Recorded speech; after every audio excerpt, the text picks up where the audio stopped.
Hare Hare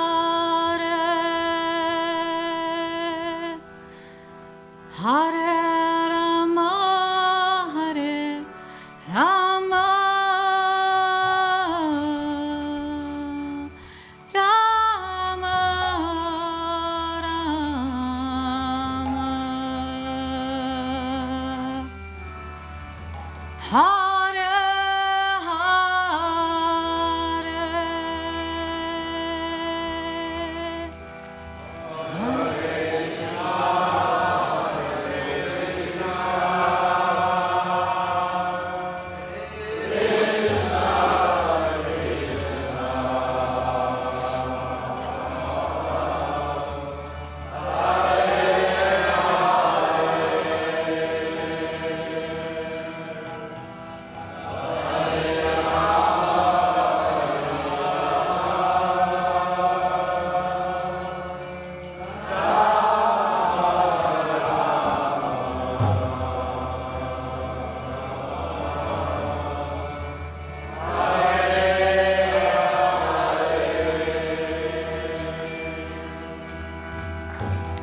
Hare Krishna, Krishna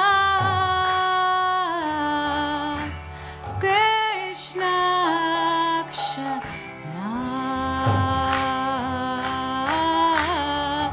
Hare Hare Hare Rama Hare Rama Rama Rama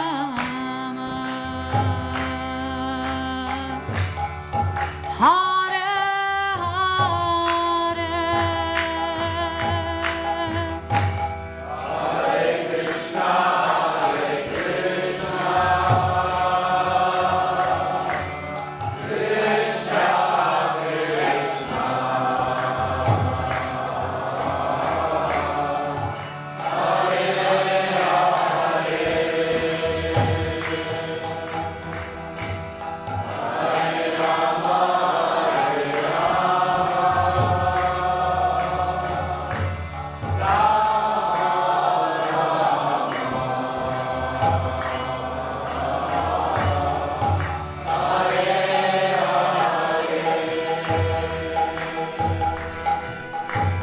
Hare Krishna, Hare Krishna,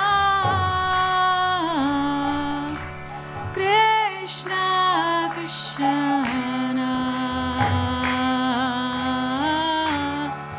Hare Hare,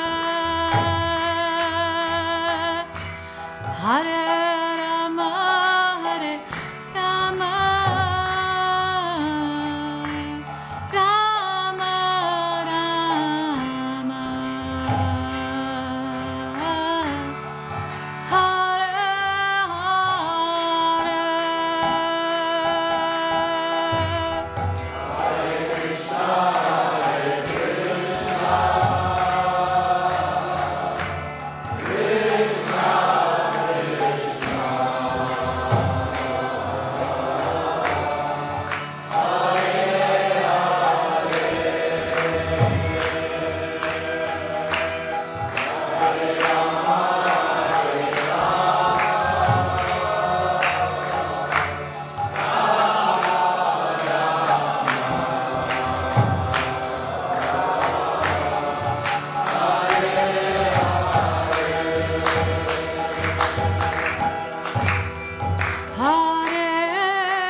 Krishna Krishna Hare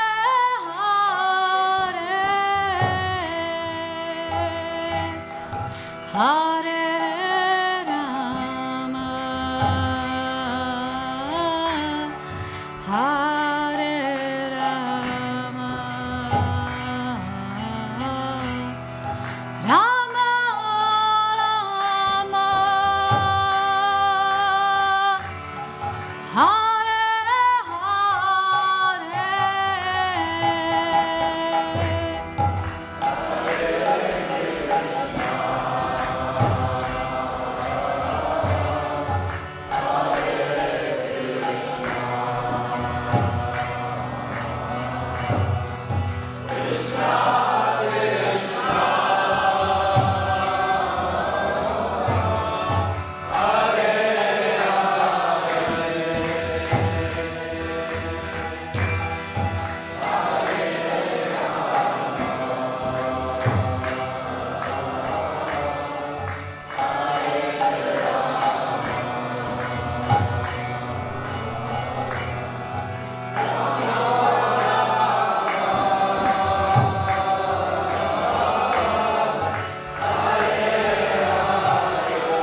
Krishna Akshara Hare Hare Hare Rama Hare Rama Rama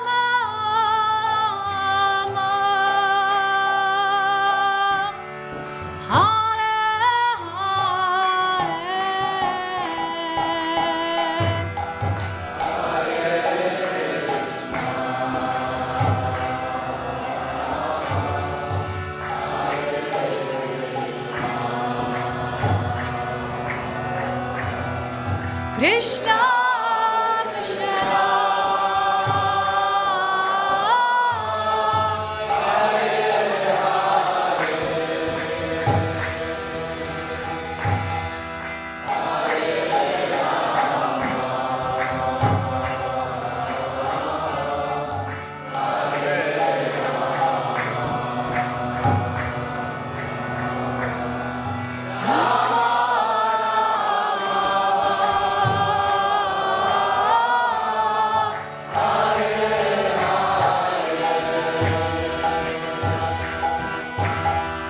Hare Krishna Hare Krishna Krishna Krishna Hare Hare Hare Rama Hare Rama Rama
Everyone?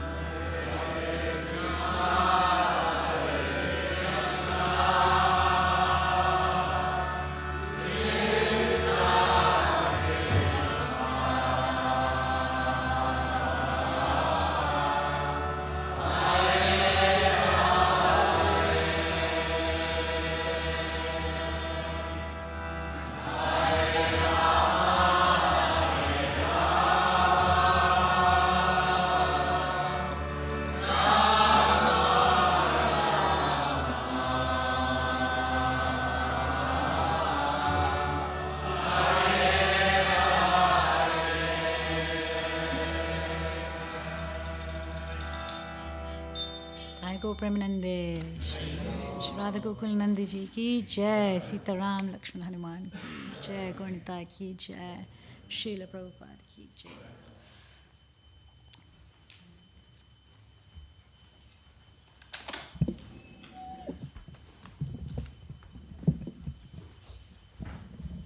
ओम नमो भगवते वासुदेवाय।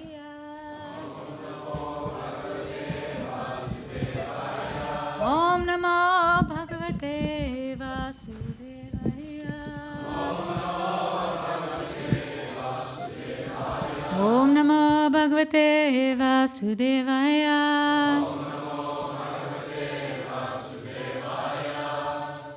So we are reading Canto 9, Chapter 10.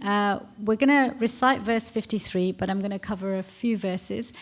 So this is part of the lead-up classes to Ram Navami. Later this week, the appearance day of Lord Ram. So, Nadi Vyadi Jaraglani Dukha Shuka Bhaya Klamaha Mrityus Chancha Tam Naschid Rame Rajyana Duksaje.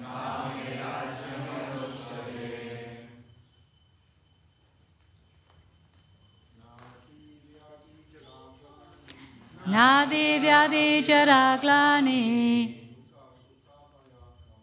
Dukha Shuka Bhaya Klamaha Mrityus Chani Chatam Nashid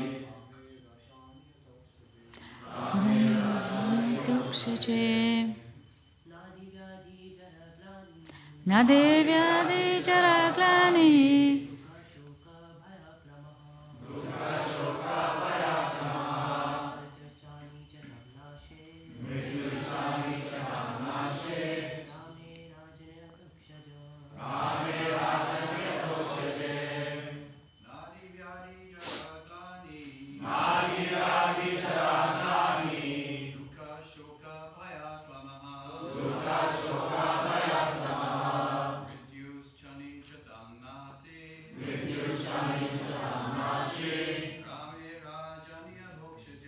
Rame Rajana Duksaje.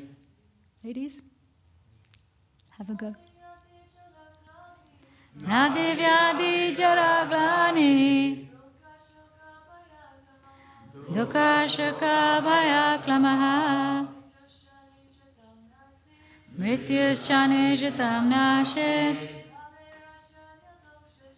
Rame Rajana Duksaje. Nadi Vyadi Jaraglani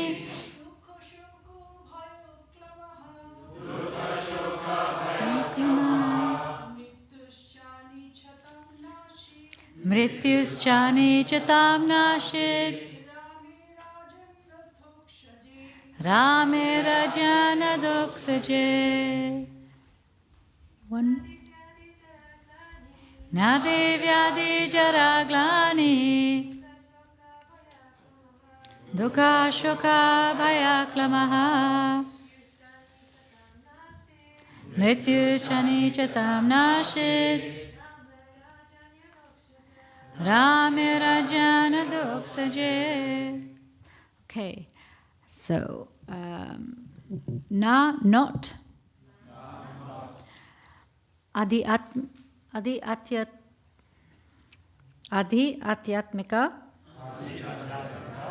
Adi Bhautika, and Adi Devika. Sufferings, that is, sufferings from the body and the mind, from other living entities, and from nature. Vyadi, diseases. Jara, old age.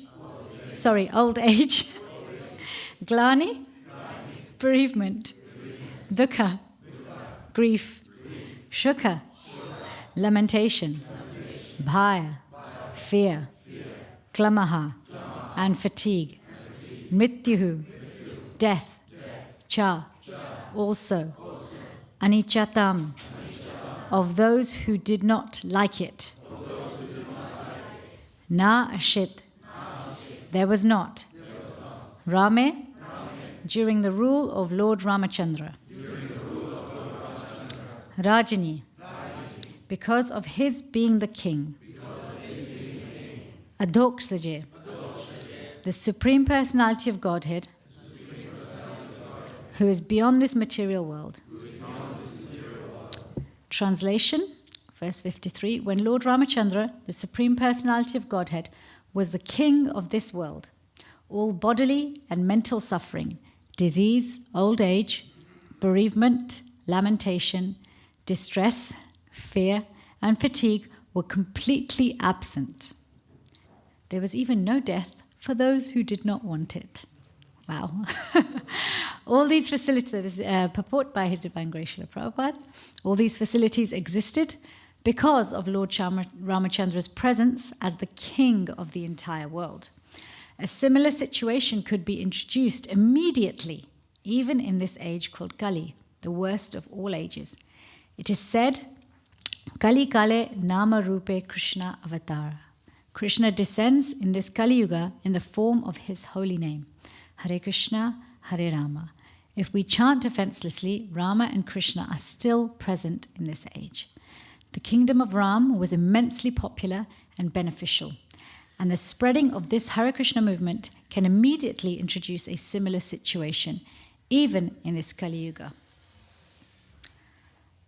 Om Gyan Timirandasya Gyananjana Shalakaya Chakshuran Militam Yena Tasmai Shri Guruve Namaha Shri Chaitanya Manobishtam Stapitam Yena Bhutale Swayam Rupa Gadamayam Dadati Sapadantikam Vandeham Shri Guru Shri Yata Padakamalam Shri Guru Vaishnavamscha Shri Rupam Sagrajatam Sahagana Raghunatam Vitam Tam Sajivam Sadvaitam Savadutam Parijana Sahitam Krishna Chaitanya Devam Shri Radha Krishna Padhan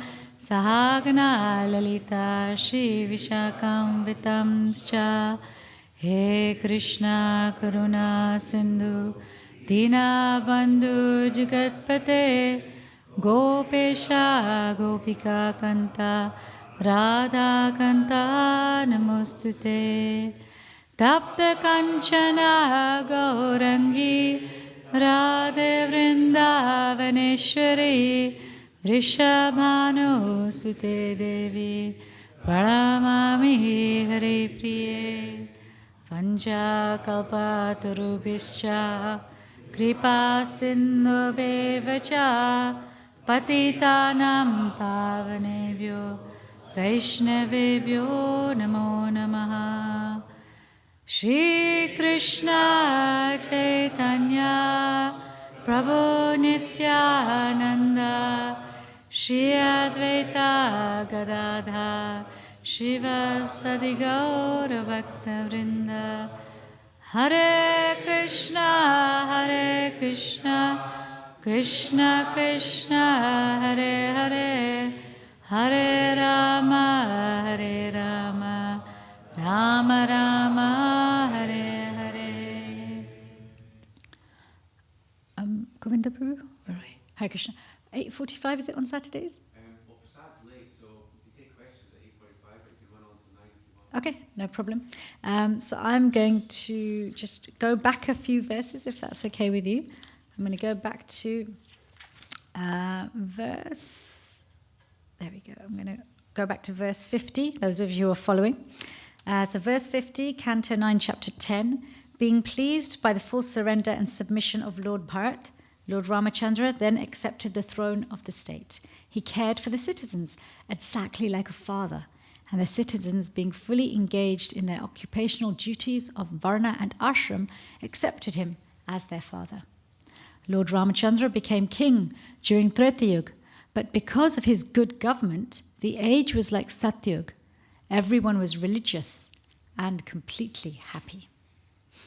O Maharaj Parikshit, best of the Bharat dynasty, during the reign of Lord Ramachandra, the forests, the rivers, the hills and mountains, the states, the 7 islands and the 7 seas were all favorable in supplying the necessities of life for all living beings. When Lord Ramachandra, the Supreme Personality of Godhead, was the king of this world, all bodily and mental suffering, disease, old age, bereavement, lamentation, distress, fear and fatigue were completely absent. There was even no death for those who did not want it. Is anybody, may I ask, is anybody here in a morning class for the very first time? Anyone at all? Okay. First time. But you've been to morning Bhagavatam classes and CC classes. Okay, so you know who Lord Ram is. Okay. I will give a brief introduction anyway, because I think any way we discuss the Lord is always wonderful and serves to remind us of why he comes the way he does, especially when we misunderstand, you know. And Lord Ramachandra's pastime, extremely inspiring, very hard and difficult to live up to, though. When you read verses like this, how perfect this world was under his leadership, one can wonder, well, will we ever have a leader like this again? So it's important to go back to the roots of understanding who the Lord is, why he comes and when he comes. So Krishna is very kind. He explains this to us in the Bhagavad Gita. He explains to Arjuna that whenever there is an increase in irreligion and a decrease in religion, I come myself. And he says why? He says, I come to re-establish religious principles. I come to annihilate demons. And I come to please the devotees. These are just 3 out of many, many, many reasons Krishna has, but he sums them up in these 3. And as Lord Ramchandra, as we're hearing, he appears in Treta Yuga. Divinity, but personified in humanity. Because the demon at the time who was reigning, who was making sure that there was an increase in irreligion and a decrease in religion, was none other than Ravan. Ravan, who had extremely great expertise in the Vedas, extremely austere, which is why he was able to use the Vedas in such a way that he would be given any boon that he wanted. And problem with demoniac intelligence is there's always a flaw. And he missed a beat when asking to be immortal. The beat he missed is he didn't worry about being destroyed by human beings. So Krishna, being very clever and of course knowing that demonic mentality always misses a beat. Okay, well, if I have to come, I'll come in the very form that you least fear. I'll come as a human being. And anybody who has been practicing Krishna consciousness or any actually religion to a deep level, spirituality to a deep level, and has stuck to it for a long time, will see that the 2 most difficult things to marry or combine or understand alongside each other our humanity and divinity together. So it's an extremely difficult avatar, incarnation, appearance and existence to have humanity expressing divinity and as a leader. So Lord Ramachandra is, of course, he comes what one would call in the varna of a Kshatriya, okay, a leader, a ruler, a king,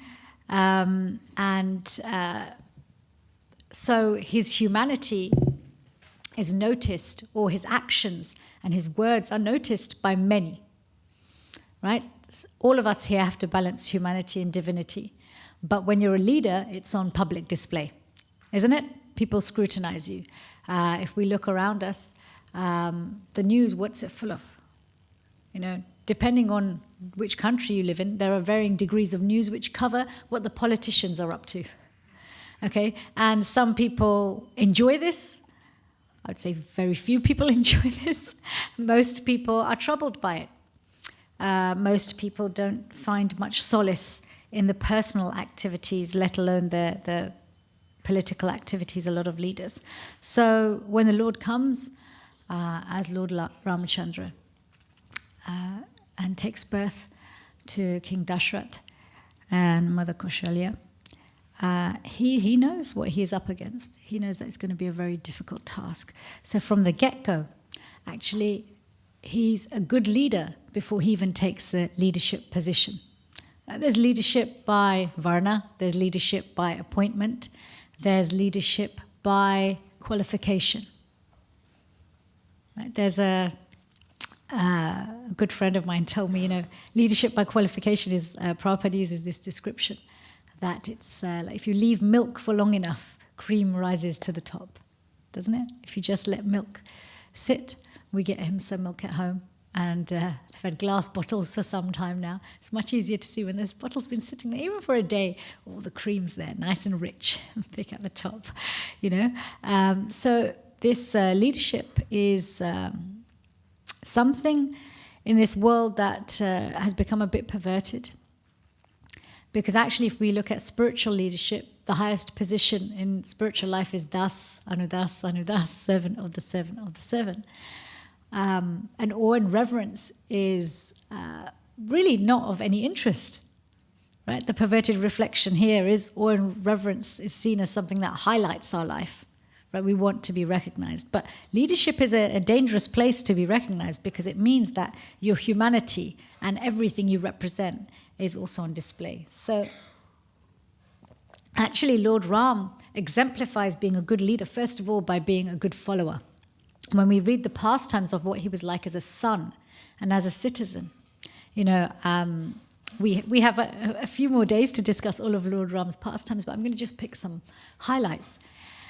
In his youth, when he had to go with Vishwamitra Muni to kill the demons, he was young. He was not a grown man who'd spent many, many, many years with his family. He was young. But to be a good follower, a good son, and a good representative, and to uphold the importance and the foundation that good leadership gives, even though it pained his heart, he still left. He still left. He still left. And this is, being a good follower is what ultimately leads to being a good leader. When he had to be banished to the forest for 14 years. Now, it's not our 14 years. It's 14 years in the context of Treta Yuga, where you live for 10,000 years. Okay, so you might think, 14 years is nothing then in 10,000 years. But actually, it's longer. The reason I'm saying longer is when we read Bhagavatam, timescales are not always exactly given in terms of what it would mean in that age. I'll give you an example. When Sita Devi leaves, because she cannot bear the separation from Lord Ram, he does an Agnihotra sacrifice for 13,000 years. Now, if you then go, okay, well, hang on, if they only live for 10,000 years, how does he do a sacrifice for 13,000 years? So is the 14 years in our time? Is the 13,000 years in our time? Is it in Treta Yuga time? I find getting involved in these details make me lose focus with what the purpose of the actual pastime is about. And you can argue it both ways. One could say, okay, well, if we say it's human, like our Kali Yuga years, then 14 years of separation between Ram and Sita, is not so much, or 13 actually, because 1 year. No, sorry, I'm getting muddled. Forgive me. That time, 14 years, is not so much. And or you could say it was a very, very long time and get caught up in these things. So I'm pointing out, just saying, there's always a relativity in all of these things. So it was not easy when he was banished. It was not easy when he even knew that the instruction for banishment wasn't coming from a good place. And yet again, to show that he's a good leader and a good follower, and that the kingdom and the dynasty itself upholds its word and upholds this one sentence, that's in verse 51, that he took care of the citizens exactly like a father. What does a father do? Puts the children before himself. Isn't it? If all of us here have a father, whether we knew them very much or didn't know them very much, we all have a father. And we all have an idea of what an ideal father is. And an ideal father or an ideal mother would put us first. The biggest complaint I get, the biggest resentment often children will have as adults when they come to see me as a patient is they'll say, okay, my parents,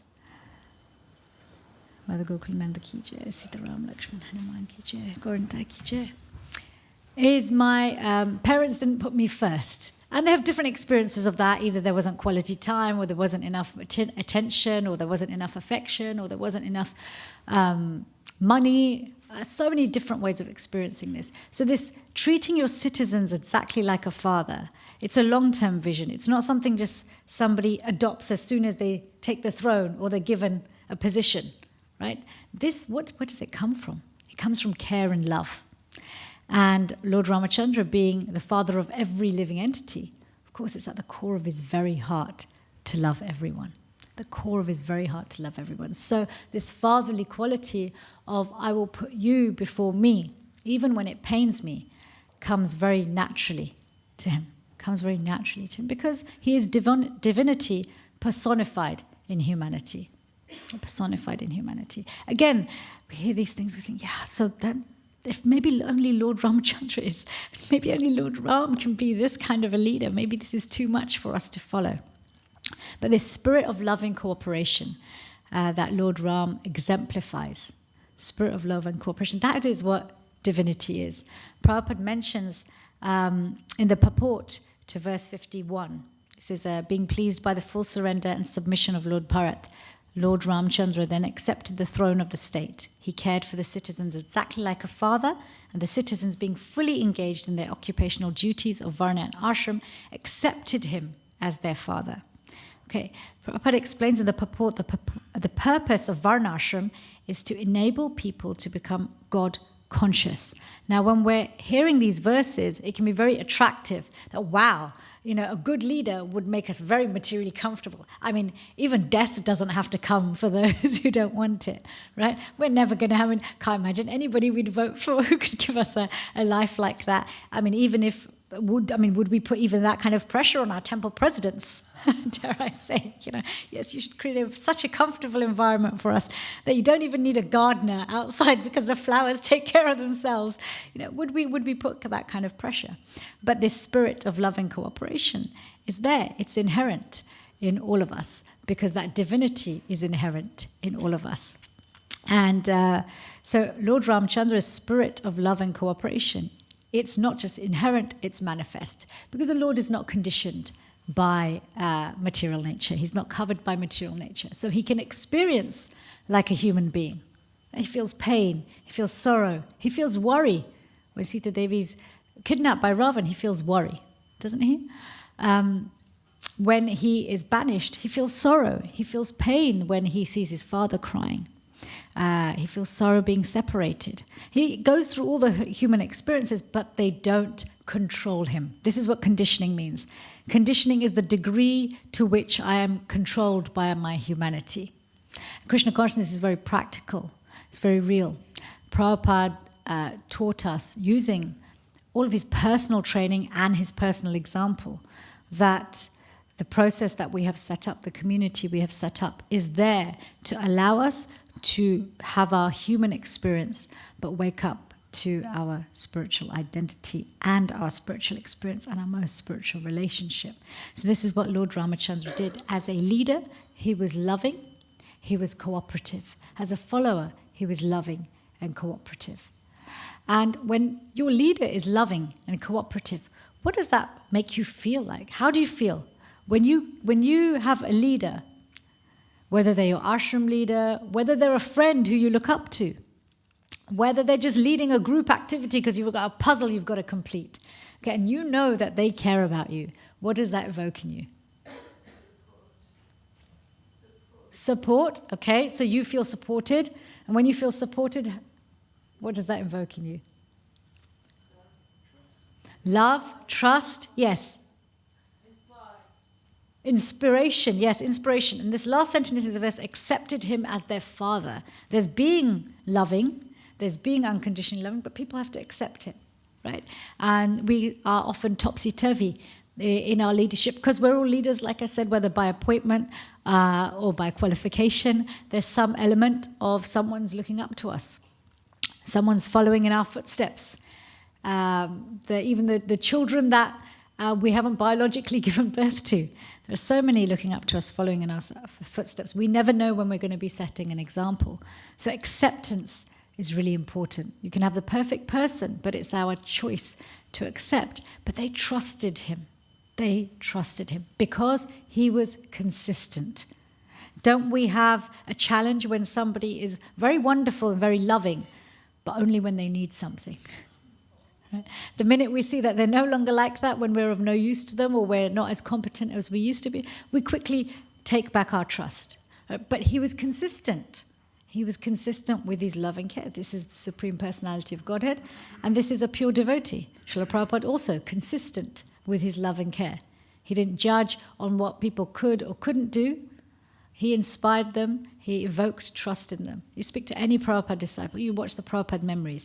Time after time, video after video, it doesn't matter how they encountered Srila Prabhupada, they expressed this wonderful quality of leadership in him, much like Lord Ram, that he inspired trust and acceptance. They accepted what he said.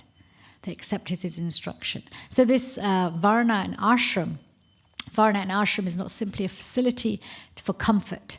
It's not simply a facility to find our purpose in this world. It is actually a facility for us to become God conscious, and that was Lord Ram's purpose, to re-establish religious principles, to annihilate the demons, and to please his devotees. So Lord Ramachandra, in his human experience of divinity, or his example of the human experience, one of the most difficult human experiences, where your human experience is completely on display, sets this example with the spirit of love and cooperation. Prabhupada goes on to say that thus people should be trained to become Vaishnavas through the system of Varna and Ashram. Simply enforcing laws and ordinances cannot make citizens obedient and lawful. In this room, we are all going to have varying abilities to law and order, right? There are those of us in this room who, if there's a rule or a law and it has to be enforced, you're like, yep, I've got to follow it. You know, if somebody told you you cannot dance outside these 4 squares during Mangalarti, you will stick to it. Again, there's others, you hear that and you think, there's no way, I'm going to see what it's like to go into 6 squares instead of 4, right? Your mind will immediately, because our human natures are different and our human natures are so governed by the mind, right? Our human nature actually begins first in the mind before it even manifests in the body, because the body follows the mind. And Krishna explains this in the Bhagavad Gita also, that whatever state one remembers at the time of death, that state he shall attain without fail. Basically saying whatever you're thinking of informs what you get. That's not just at the time of death. That is every moment and every day, right? I went to my daughter was in a speech competition. She was in the regional finals. And the girl who won spoke about this power of attraction, which is basically what Bhagavad Gita talks about. Krishna talks about this power of attraction. We attract that which we think about. So in this mood of, we don't follow rules and regulations. right? Prabhupada's saying, so work with your humanity. Varna and ashram is there to work with your humanity, not deny your humanity.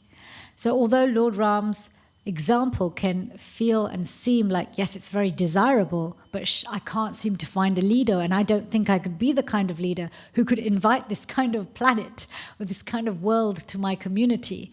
It is possible. How is it possible? And Srila Prabhupada gives that to us in the purport to verse 53. This is why I picked this verse. When Lord Ramachandra, the Supreme Personality of Godhead, was king of this world, all bodily and mental suffering, disease, old age, bereavement, lamentation, distress, fear and fatigue were completely absent. There was even no death for those who did not want it. Sounds like Vaikuntha, sounds like a spiritual world. Why? Because the king is Krishna, the king is Ram. All these facilities existed because of Lord Ramachandra's presence as the king of the entire world. A similar situation could be introduced immediately, even in this age called Kali, the worst of all ages. It is said, Kali Kale Nama Rupe Krishna Avatara. Krishna descends in this Kali Yuga in the form of his holy name, Hare Krishna, Hare Rama. If we chant offenselessly, Rama and Krishna are still present in this age. The kingdom of Ram was immensely popular and beneficial, and the spreading of this Hare Krishna movement can immediately introduce a similar situation, even in this Kali Yuga. What is Srila Prabhupada inviting us to do? Whilst outside we may not find Lord Ram, we may even feel like I could aspire to be like that, but it seems impossible. Are we going to wait for a time when the movement has an ashram leader or a temple president or a community leader who's like Lord Ram? Are we going to wait till our prime minister is like Lord Ram or president is like Lord Ram before we say, hey, I'm going to get serious about my spiritual life? You know, because only when my leader is really amazing will I become serious about spiritual life. Because if leadership is not proper, then does the process actually work? Prabhupada's saying here very clearly, actually, if you seat the holy name on the throne of your heart, on the throne of your mind, on the throne of your tongue, that is how we can make divinity our king, our leader, our ruler.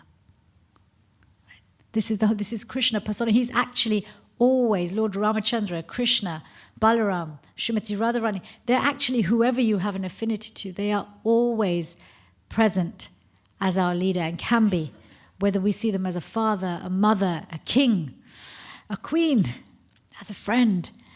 They're always present through the holy name. And actually, when we take leadership, when we follow the leadership of the holy name, we are following divine vision. Because actually, when we anchor ourselves in the Mahamantra, when we chant, as Prabhupada says, without offense, what does that mean? Offenseless chanting means, at the most basic level, attentive. Even more basic, attempting to be attentive. Okay? Attempting, because where there's endeavor, if our endeavor is in attempting to be attentive, there's no space for any of the 10 offenses. Because you're not thinking about anything else, you're just thinking about trying. When we put this effort in the conditioned state, it will eventually lead us to a point where actually our conditioning doesn't control us. It's just a circumstance. It's just an atmosphere. It's just something to work with. It's just a channel. Right? If we look at Varnashram, it's like, some of you might resonate with this example, a circuit, a well-ordered circuit. Right? A well-ordered circuit allows electricity to flow. A well-ordered society, which is built on trust and cooperation and love, allows Krishna's love to flow. Allows the Lord's love to flow, allows our love to flow, right? You have series circuits and parallel circuits, right? You have these different types of circuits. What happens in a series circuit? I'm not going to turn this into a science lesson, don't worry. What happens in a series circuit? Anybody remember? Your bit of physics? Anybody know? There's one device behind another device, like that, in a series. Yep, okay. So what's the downside of a series circuit? Yes, everything fails. right? What's a parallel circuit? Yes, exactly. So we're not an electricity board, okay, or a circuit. But this example of the series circuit and the parallel circuit really shows what happens when we have, so you look at the series circuit, where if one link fails, the whole circuit fails, the electricity stops moving throughout the community. This is where we are too dependent on leadership, okay? We're too dependent on one person. Okay, if you're not proper, then I'm no longer going to be proper. Parallel circuit means there's an interdependence. So we have leaders, and they're of different strengths. You know, in a parallel circuit, you can have lights and batteries of different wattages and strengths.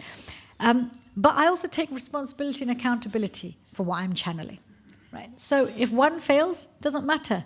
Community doesn't break down. In fact, it gives time for that one that's missing or broken down to recharge and start up again. Okay?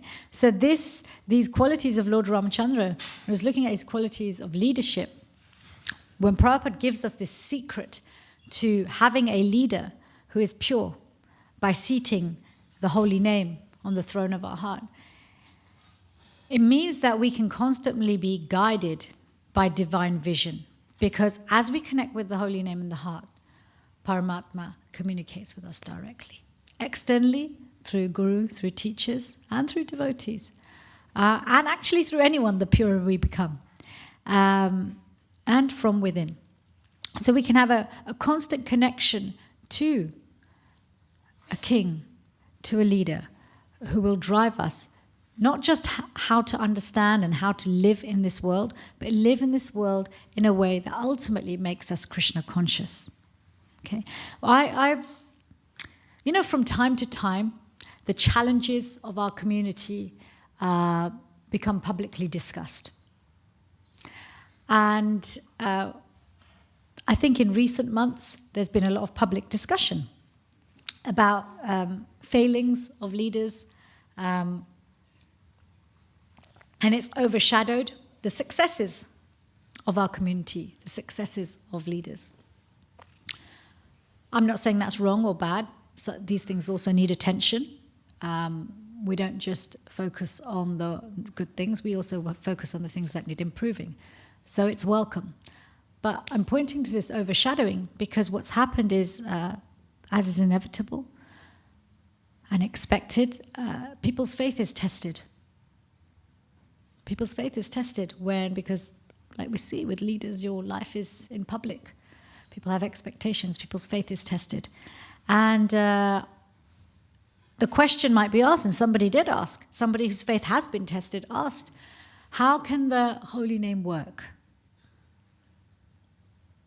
if these things go on? You know, and this is that question probably shook me more than the idea that, or more than the experience that people are hurt when leaders not just fail, but neglect and hurt others in during their activities. Because that, in one sense, is we're living in the material world in Kali Yuga. Human beings are human beings. They are vulnerable to their conditioning. But does the holy name work? How can the holy name work? That really, I think that hit me a little bit more. Because whilst people can lose faith in leadership, losing faith in Krishna, losing faith in God is a whole different ballgame. And this is a really serious and important point to distinguish the two. Because what we find is, you know, when people aren't on a spiritual path and leadership fails them, whatever leadership that is, your protector fails you, whether it's in the home or outside, often people will turn to God, right? They'll turn to God. They'll say, okay, well, you know, God's perfect. God loves me. I will turn to God. But when the representative of God fails you, whether that's, again, through family or through leadership outside in community, then it can easily break, or more easily break, your faith in whether divinity exists or even works. So this question of does the holy name work? And I think for us, this is where we can get muddled between humanity and divinity. Because the holy name, Krishna's name, is Krishna. Krishna's name is Krishna. The purpose of Krishna, whether he comes as his name, whether he comes as Lord Ram, whether he comes as Krishna Balaram, whether he comes as Lord Chaitanya, what is the purpose? Very clear. Very, very clear. Find out who you are. Find out who I am, and let's reconnect. Find out who you are, find out who I am, and let's reconnect. This may or may not lead to changes in the human life. Some of those changes may look better. Some of those changes may look worse. Some of those changes may mean that one can move up in positions, even in a religious community. But it's not the same thing as becoming Krishna conscious. Moving up in Varna and Ashram is not equivalent to knowing who you are, knowing who Krishna is, and reconnecting with him. It is a facility. And I think this is where this question of does the holy name work comes up. Because where anybody who's in a position of responsibility hurts others, not just by accident, but repeatedly. Okay, we have this verse in the Bhagavad Gita, right? 9:30, the one that sometimes people like to quote when they're confused, right? And I want to quote it verbatim. Even if one commits the most abominable action, if he is engaged in devotional service, he is to be considered saintly because he is properly situated in his determination. Now, without going into Prabhupada's very thorough purport, where he is very clear that this is about mistakes, the verse itself also emphasizes this, because the last sentence is, Krishna says, because he is properly situated in his determination. When your determination is properly situated, there is no habit of neglecting or hurting. It's accidental. It may happen from time to time because of conditioning, but it's not repetitive, and it's not continuous, and it's not increasing, and it's certainly not masked continuously. So I wanted to raise that because we can often confuse that, if somebody's allowed to have a leadership position, then that means they must be advanced spiritually. Krishna's allowing it, Krishna's facilitating it. There's a difference between Krishna allowing something to happen and Krishna actually saying, yes, this is a direct result of your relationship with me. There's not really anything that happens to us materially that is equivalent to, I know who I am, I know who Krishna is, and I know my relationship with him. It's not the same thing. That's why if you ask different devotees, I got a new job, do you think this is Krishna's arrangement? Or is it a test? Right? Because if you try and read Krishna through what's happening in our human life, it depends on where you're at, how renounced you are, who you ask, right? Because these are, as Prabhupada explains, we have our constitutional life, and we have our conditional life. Varnashram is part of our conditional life. And it's important, but it's not absolute. And one of Lord Ram's standout features is that he followed the absolute absolutely, but he followed the conditional relative to the absolute. Not followed the conditional as if it's the absolute. And I think as devotees, if we want longevity in our Krishna consciousness, this understanding that, and it's not that people shouldn't be held accountable, they absolutely should. People should be held accountable. The more responsibility you have, there should be accountability. And if that accountability means outside of our movement, there needs to be people involved, then we get them involved. Because we also have a duty to protect other people. It's not just about, okay, I have a problem here, I'll get it out of my house, and it can go do that damage elsewhere. Right? If you have a pest in your home, getting rid of it is one thing, but getting rid of it and putting it in your neighbor's garden is completely different, isn't it? So why am I mentioning this? Seating the holy name on the throne of our heart it allows us to unpick. It allows us to unpick the humanity from divinity when things get confusing. Because, believe you me, all of us, it doesn't matter how much you try and bury your head in the sand, at one point Krishna will literally say, okay, you've got to look up now, look around you, okay? Because it's important for mine and your relationship that you don't just hide. I need to know that even though all of these things are going on, you still want me. And you still have faith in me. And you want to understand who I am to you and who you are to me and how much you mean to me. And you want to experience that relationship. Because Krishna conscious, being conscious of anyone, uninterruptedly, unmotivated, okay, unalloyed, it means love. Love is the only thing that gets us to that state. Okay, being Krishna conscious also means that when we read verses, we are conscious of Krishna's intention. Krishna has not said anything in any scriptures where he has an intention that I want you to use this to hurt other people. I want you to use this to exploit other people. His intention behind everything he says, is find a way to use this, to apply it in your own life so you come closer to me. And if you happen to have responsibilities for others, whether it's one person or 1 million people, you use this to help them come closer to me too. Does that make sense? And for me, this is, studying Lord Ramachandra's life and Lord Ram's qualities as a leader. I had to, in my own conditional life in a female body, get over the separation of Ram and Sita. Not so much the separation in the forest and Ravan kidnapping, that wasn't such a big deal. But this separation that happens when the washerman is, Lord Ram goes out in stealth, doesn't he? Goes out stealth, in secret, sends other people out to find out what's going on. So the separation between Ram and Sita that happens as a result of the criticism of one of the citizens. And I mean, that's a whole separate discussion. But I was able to come to peace with that because when I read around the subject, I was able to understand to some degree the intention behind that particular Leela and also address it from the fact that, remember, Ramayans happened in many yugas and kalpas in many different universes. And there are different variations of the Ramayana and different degrees of detail. Like if you go to the Padma Purana, there's even more detail about the Ramayana that you might hear in Valmiki's Ramayana or even on ZTV or Asta TV's current rendition of the Ramayana.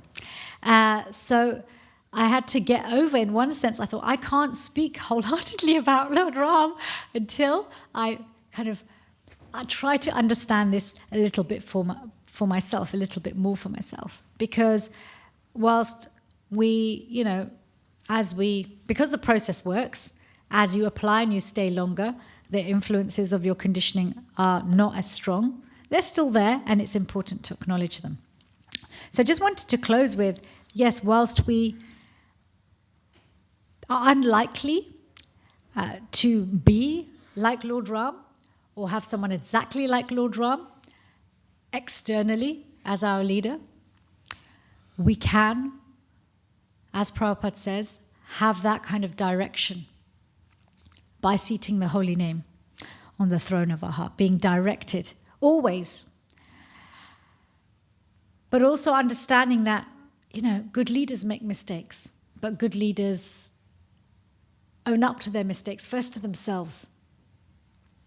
And they set about repairing and apologizing and making changes. Poor leaders also make mistakes, but poor leaders, actually the word leader and poor really shouldn't be going next to each other, right? You're not a leader anymore. They don't recognize their mistakes. And even if they do so begrudgingly, and they rarely set about changing it. Because a poor leader puts their own needs before everybody else's. So how do we keep our faith in the holy name when the representatives break our faith? Representatives are just representatives. If the branding breaks, it doesn't mean the product's broken. okay? Just because the branding fails doesn't mean the product's broken. So please don't lose your faith in the holy name. Just because one person has let their conditioning get the better of them, or even many people have let their conditioning get the better of them. They've chosen to say yes to their conditioning and not to the holy name. So let's take Lord Ramachandra's example and trust him and believe that that kind of leadership can enter all of our lives. Because even, and this is something I have experienced myself, even if we are met with an imperfect leader, when we chant offenselessly, we draw out perfection even from imperfection. That imperfect person will find themselves saying and doing things which facilitate perfection in us, which facilitate our spiritual life.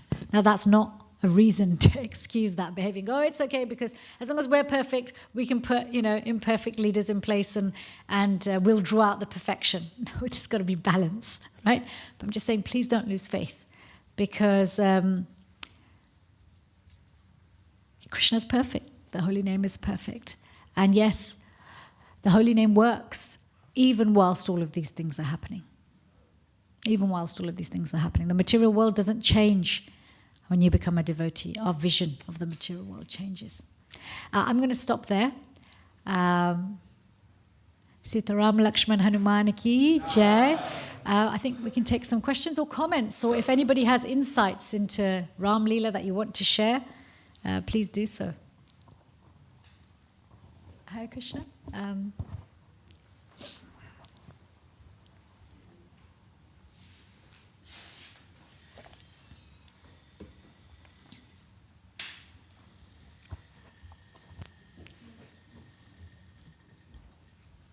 Is there an on button? Hare Krishna. Hare Krishna. Thanks for the class. So I just wanted to ask a little more about the point you made about Sita Ram Leela and the separation. So I get asked quite a lot about this. So I felt it's important to bring it up, because many people get put off because of it. Especially people in female bodies get put off and say that this is victim blaming. Basically, someone gets raped and then, or she didn't get touched by him at all, but they see it in that way that okay, this can be seen as a perverted reflection of victim blaming. And so how do we establish that for people that may lose faith because of it? Because even within our society, the issues that have come up with certain sannyasis and things, it can be seen in the same light, that the relationship between male and female is so imbalanced, and that it causes these issues because then there's repression and suppression of natural flowing energy. So yeah, I feel it's important to actually discuss it rather than just kind of go over it like it's not important, because it is important. Okay, I didn't. I wasn't trying to gloss over it. It's just I was looking at time. That's all, and it wasn't. I was asked to focus on Lord Ram's leadership qualities rather than that. But I'm happy to address it. I figured it would be inevitable. Somebody would raise it. See, the danger with lifting anything in isolation from a past time, or anything, even from someone's life. Why do we judge people? We take one thing from their life, either the way they look or what they've said or their accent or the way they wear their hair, and we form a whole picture from that, okay? We make that mistake, or we can make that mistake, if we reject the absolute truth because we've lifted something without understanding the context. Equally, people do the same thing when they exploit others. They will take something and they will not put what Krishna's intention is behind it, they'll put their own intention behind it. One thing I want to say a little bit more about is that, Lord Ramchandra, when he moves, this word stealth, it means in an inconspicuous way. Why? Because he wants to weed out that which is hidden. Now that washerman criticizing, well actually if you read it, he doesn't actually criticize, it's depicted like that in films. He actually glorifies Lord Ram, saying, I don't have that kind of integrity and trust that I can accept I have doubt, I have fear. He's saying this himself. That's why I'm finding it difficult to take you back after you've been to another man's wife. And actually it's very clear that his wife hasn't been deemed pure, whereas Sita Devi had been. And this word stealth, I think, is important because the holy name is stealth as well. The way the holy name draws things out in our hearts, from our minds, in a way that we don't realize. And leaders or no leaders, all of us, we will find ourselves facing anarthas, unwanted things in our heart that we never knew we had. Okay? And again, Shastra is also stealth. Even if you take that one verse out of context, although it's not ideal, it can wake us up to what is my conditioning in this world that still has control over me. There are so many philosophical reasons for why that pastime took place the way it did. Okay, philosophical reasons such as, actually Lord Ram cared more as a leader, as he should, for the hundreds and millions of, like a father, children, citizens he had, than for his own pain. He was distraught. Okay, he was suicidal when you describe it. So even Bharat, his brother, when he heard that Lord Ram was thinking that, okay, how can I keep, in close proximity with Sita after hearing this? He was distraught. He fainted. They're both so distraught. When you're in that much grief, you lose the ability to stay in this body. You don't want to live in that house, right? He was distraught. He didn't want to. But to protect a society that he'd set up in such a way that everyone was cooperative, even nature was giving freely. Even Yamaraj was under control. Okay? To maintain that, he had to rip his heart to shreds. And Sita Devi is his divine consort. She is his heart. And knowing this already herself, she will not want to hurt him. She will not want to compromise his mission. So this is not just an ordinary, we judge things through an ordinary male-female relationship. But if we're going to take that as an example, then we should take his whole life as an example. This cherry-picking habit we have doesn't help us. It doesn't help us in the way we connect with Krishna and the process. It doesn't help us in the way we treat others. So, yes, there will be people who will take verses and incidents like that to exploit others. But there will be people who will take that to protect others as well. Right? Is that okay? Prabhupada used everything to protect us. He didn't discriminate. He empowered women. In fact, he went as far as saying, stop thinking you're man or woman, because it will limit you. Even men, it limits, right? I mean, I hope you don't mind me sharing this. Sometimes I will meet the odd person here, and I think we're pretty balanced in the UK. But sometimes when I go to other places, I will hear interpretations like, things that, beliefs that, okay, women don't have a varna. They just adopt whatever their father or husband does. A varna's just what you do. What's the big deal, right? Like, okay, I can actually argue with you and give you psychological and scriptural reasons why women do have varna. Varna just means nature. You come in with a nature already. Krishna talks about nature.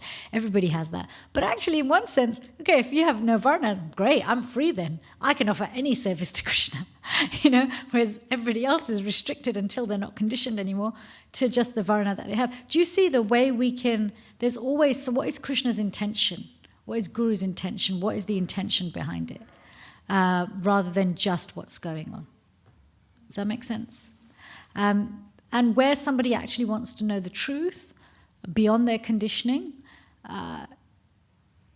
they will find it easier to accept. Where we still want to hold on to our conditioning, we will look for every excuse to hold on to it. Right? I mean, I'm sure you've come across people who want to keep that victim state of mind. It's understandable. It's understandable. That doesn't mean it's advisable.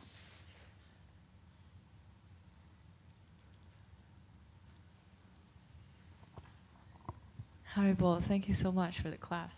I wonder, in regard to this, if we're trying to help someone who's in such a state of mind to kind of come out of that wormhole of thought, what could we do? You know, as you say, each of us is in some shape or form a leader because you're preaching to someone. In that scenario, you are a leader. You are taking responsibility. So how could we help that person? You know. I think Or sometimes in we that- have to reframe what we see as help. Often for us in our mind, our help is, oh, I've got to convince you that it's Right. not like this, right? And actually really helping a person, Prabhupada was expert at this. He's met people where they were at. Rather than going, here, come to where I'm at. It was like, okay, you're there. I'll let you have space. I'm not going to move my position. I'm here. But I'm waiting. And I'll make it as easy as possible for you to come closer to me. So that patience, that compassion, we lack patience in our spirit of wanting to, okay, I want to preach and give Krishna consciousness, or I want to be a good devotee. I want, you know. And I'm not saying that that's what you're doing, but the mind has a very subtle way of masking our own agenda. So be patient, be considerate. You don't have to change your position. You don't have to change your understanding. We can be accepting of others without being influenced. And ultimately, the purity from your side and their receptivity is what comes through anyway. And sometimes it just takes a bit of time. Thanks. How do you not get influenced? So just like you have a physical immune system, we also have an emotional immune system. We have a spiritual immune system. So the stronger our spiritual immune system, it means that our physical and emotional immune system are enriched by that. Spiritual energy, spiritual vibration has the ability to transform physical, psychological, emotional. Doesn't mean we over-rely and that's all we do. We neglect the mind and we neglect the body. But as we are spiritually strong, not only do we then deflect things that come to us. You know, the holy name is a vaccine. The holy name is also an antibiotic, right? So we're being infected by illusion all the time, right? All the time. Even if you're an atheist, somebody's trying to delude you into believing they've got the best product or they're the best person or this is the best way of life. This is, you know, it's not just between atheists and theists. So one has to keep, this is why seating the holy name on the throne of your heart, it helps to be so connected to that transcendental realm that when we get that onslaught of anything that might pervert that or twist that, so we're resilient. We've been vaccinated for the day, you know? Nothing can, you don't catch it anymore. So there's the defense, and then there's just, okay, I'm not going to be able to catch this. And then you become the kind of Vaishnav where you can go into any environment and actually you transform others. Yeah, you're the catalyst. Is that okay? Horrible.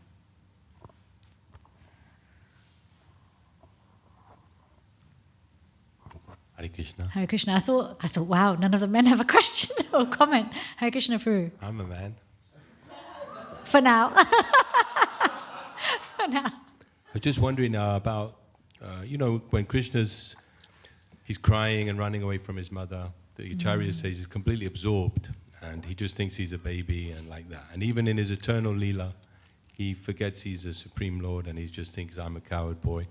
So I was thinking, in one purport, Prabhupada says that Ramachandra, he was relishing loving separation from Sita. When Ravana kidnapped her, he was in the forest, he's crying and, you know, going for a lot of trauma, but he was relishing it.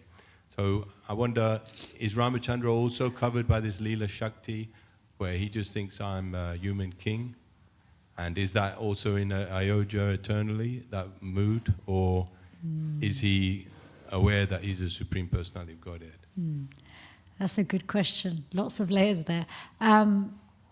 There's always got to be some Leela Shakti covering, right? Otherwise the Leela doesn't take place. Now this relishing his trauma. You try telling someone you should relish your trauma. They're going like, what? You know, what are you talking about? Prabhupada explains this pain that Lord Ramachandra feels. So actually, transcendental emotions are different to material emotions. That transcendental emotions means that there's ecstasy and pleasure even in what the perverted human reflection may be troublesome, right? And so separation here, the most we can identify of it as being pleasurable is when you miss someone and you're looking forward to seeing them again.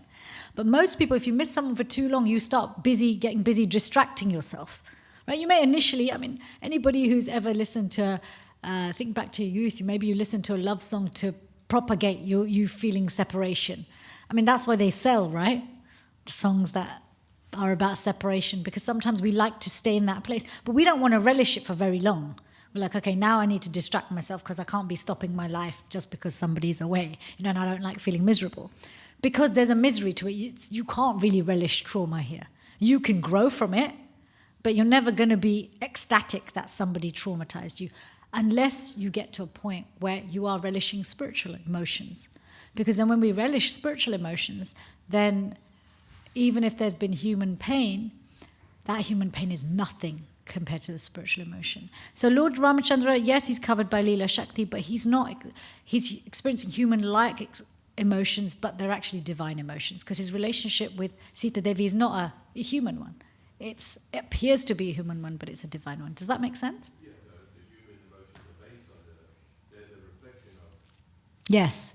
the emotions of the Lord that is associated. But his aren't dependent on a human mind. That's what I'm trying to say. Yeah, but Lord Ramachandra is not experiencing them with a material human mind, because his mind is still pure, you see? The material human mind it's all, yeah, exactly, all of him is transcendental. So it appears human-like, and it resembles, what we have resembles it, but the human mind can't hold transcendental emotion. It can be a bridge to it, but it can't hold it, which is why with Raganuga Bhakti in practice, the mind is a bridge, but actually when Raganuga Bhakti, then Ruchi, Ashakti and Bhav manifest, they're actually manifesting on the platform of the soul. Those emotions are different. Thank you for your question. You look very joyful, Prabhu. What's making you happy? Next class. Oh, good, I'm glad. I was a bit like, oh my God, Lord Ramchandra can be a bit of a, difficult topic. Okay, thank you. I think we'll stop there. Everybody's ready for breakfast. Hare Krishna.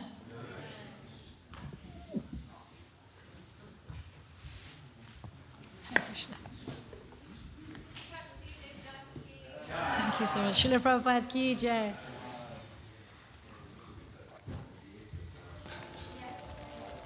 Hare Krishna. Thank you so much. Hare Krishna. Hare Krishna. How are you? I'm good, thank you. What's your name? Hare Krishna, Krishna Krishna, Hare Hare. Hare Rama, Rama Rama, Hare Hare. Hare Krishna, Krishna Krishna, Hare Hare. Hare Rama, Rama Rama, Hare Hare. Hare Krishna, Krishna Krishna, Hare Hare.